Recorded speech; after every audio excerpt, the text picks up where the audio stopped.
Oldingi videoda yana bitta nonimiz sig'may qolgan edi. O'shaning uchun ikkinchi videoda sizlarga ko'rsatmoqchiman.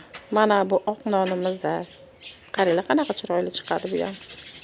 Bu non rosa ham barakali bo'ldi. Mana bu yoqda qolganlari. Mana shunaqa katta-katta bo'ladi bizning nonlar. Shunaqa katta-katta non bo'ladi. Keyin qarasam, jo'jachalarni qorni ochgan ko'rinyapti. Keyin ularga qaynanam o'rgatgandek qilib don berdim. O'zim tayyorlashni bilaman. Bu kechagidan qolib ketgan ekan. Ozgina suv bilan ezib olib, ularga mehribonlik qilib obed berdim.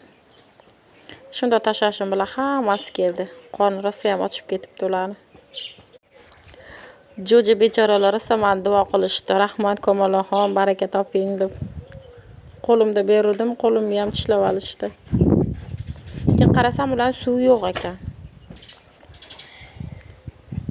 Keyin xonasiga kirdimda, jo'jaxonaga borib, idishini olib chiqib, suv quyib, ularga suv olib borib berdim. Rahmat, yaxshi ham siz kelibsiz shahardan. Bizga kim suv berardi deyishdi. Keyin nonlarni birin-ketin sekin taxladim-da.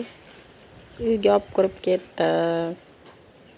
Rosa ham shirin chiqqan nonimiz, qizil nonimiz, oq nonimiz, mana shunaqa qilib yoyib chiqdim. Keyin sal issiqrog'ida ko'chaga suv sepib bordim. Yer hidi rosa ham yaxshi ko'raman. Muzdek bo'lib qoldi, hamma joy chiroyli bo'lib.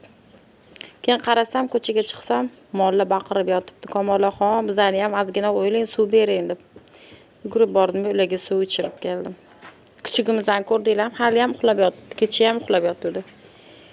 Kunduz uxlaydi, kechasi daydiydi shunaqa kuchugimiz.